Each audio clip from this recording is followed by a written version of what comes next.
The ship thrummed quietly as it drifted through the Veil Nebula, streaks of pink and blue dust painting the viewport like some cosmic watercolor. Captain Elias Vren sat alone in the observation deck, fingers cradling a chipped porcelain mug. The scent of synthetic coffee failed to mask the silence that had hung since his last mission, a mission that ended in more blood than victory.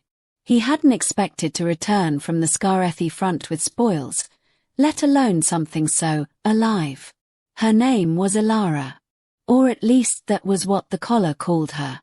She had been presented to him by the High Regent of Amarak as a gift, a token of gratitude for his efforts in crushing a rebel moon. A tall, silver-skinned humanoid woman with hair like cascading strands of starlight and eyes that shimmered like molten sapphires.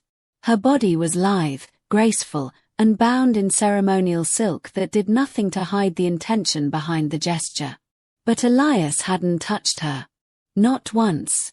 Not in the week since she boarded his ship. Ylara moved with silent precision, attending the ship's cleaning and basic logistics. She cooked, repaired minor malfunctions, even offered to sharpen his knives, an offer he declined with a curt shake of the head. She didn't speak until tonight. "You have not touched me," her voice whispered, a silken thread in the dark, as she stood at the doorway to the observation deck. Elias looked up slowly, blinking the fog of memories from his eyes. "I didn't realize I was supposed to." Ylara tilted her head. "You are a warrior. A human. I was gifted to you to provide comfort. You are my assignment. My bond. My reason." Elias flinched. "You're not a thing. You're not property." She stepped into the room with measured steps. "On Amarak, I was bred for this. My mother before me. Her mother before her. We are designed to ease your kind. We do not know what to do when we are idle." He stared at her, the mug forgotten in his hand. "You don't seem afraid," he said after a beat. "I'm not," she replied. "But I am confused. Most take me by the first hour. The gentle ones wait a day. You've waited 7. Elias looked away. The stars outside burned far too brightly. "I didn't ask for you." "That does not matter to the Amaraki. A gift is a gift. Use it, or it shames both giver and receiver." Silence stretched between them. The only sound was the soft hum of the ship's life systems. Then Elias stood, placing the mug down gently. He walked past her without touching, brushing close enough that the static of his warmth made the hairs on her arms rise. She turned, watching him pause at the threshold. "I'm not like the others," he said without looking back. "And if you're waiting for me to use you like some tool, you'll be waiting a long time." Yllara's eyes narrowed. "I don't want you to use me," she said. "But I want to be seen." That stopped him. He turned. "Seen?" "Yes," she said, stepping closer. "Not as a trophy. Not as a reward. Not as some empty-skinned beauty handed from one conqueror to the next. I want to be seen for who I am, not what I am." Elias studied her face. She didn't flinch or break under his gaze. Her posture remained upright, proud in a way that suggested she hadn't been entirely broken by her life. "What do you want from me?" he asked. She hesitated for the first time. "I don't know. I've never had the chance to want anything." He leaned against the wall. "Well, let's start with this.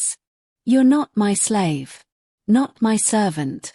If you want to leave when we dock at Talvin Prime, you can." Her eyes flared. "They will hunt me. Without a collar, I am prey. With a collar, I am owned. There is no in-between."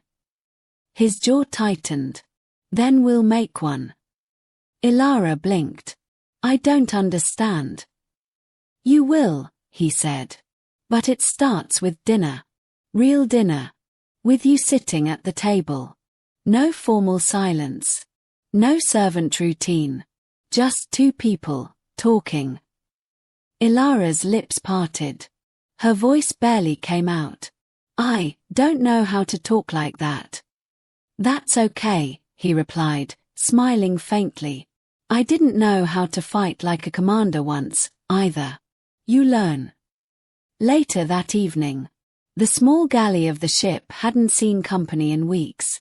It was cluttered with spare parts, data cubes, and a few nutrient packs that had long passed their optimal flavor shelf. Elias had cooked badly, but the effort showed in the 2 steaming bowls on the table. Ylara sat across from him, posture stiff but watching closely. She didn't eat at first. She watched him eat, observed how he scooped food, chewed, smiled faintly when the heat hit just right. Then she mirrored him. When she took her first bite, she froze, eyes wide. "This is terrible." Elias burst out laughing, the sound echoing against the bulkheads. She smiled too. It was the first real smile he'd seen from her. "You're free to critique," he said between bites. "Then I must say this, your spices are confused, your rice is sticky, and the texture of your protein is like chewing on tire foam. But, she said slowly, it tastes like freedom." Over the next week, things changed. Ylara wore ship clothes instead of ceremonial silk. She started asking questions about human music, books, Earth oceans. She read his data logs, sparred with him in the training bay, and even beat him once, pinning him with a surprising knee to the gut. "You're holding back," she told him as he lay on the floor, panting. "You're fast," he admitted. "I'm not just fast," she said, eyes glittering. "I'm becoming something new." He sat up. "What do you mean?" "I was bred to serve. Trained to kneel. But now I feel something waking. I think it's a person." He nodded. Then, one night, as they drifted near the orbit of Talvin Prime, she entered his quarters unannounced. He sat at his desk, reading a file on the political situation. "I need to ask you something," she said. He turned. "I'm listening." She stepped forward, removing the now unlocked collar from her neck.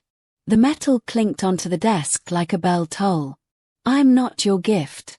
I am not your slave. But I still want to be touched."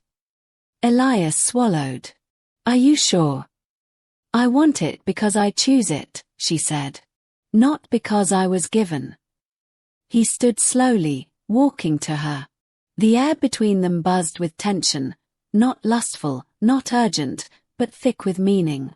He raised a hand and brushed her cheek gently. She closed her eyes. No commands. No expectations. Just the warmth of skin against skin, and a moment that belonged only to them. At Talvin Prime, Ylara stood beside Elias at the customs checkpoint. The officer looked at her, then at the collar in a box marked discarded. "Companion or property?" the officer asked coldly. Elias placed a hand on Yllara's shoulder. "Neither," he said. "She's my crew." The officer frowned, but stamped the file. Ylara looked up at him as the doors opened to the station's crowded interior. "You changed me," she said. "No," Elias replied. "You freed yourself. I just saw you." She reached for his hand, and this time he didn't hesitate. Together, they stepped into the stars.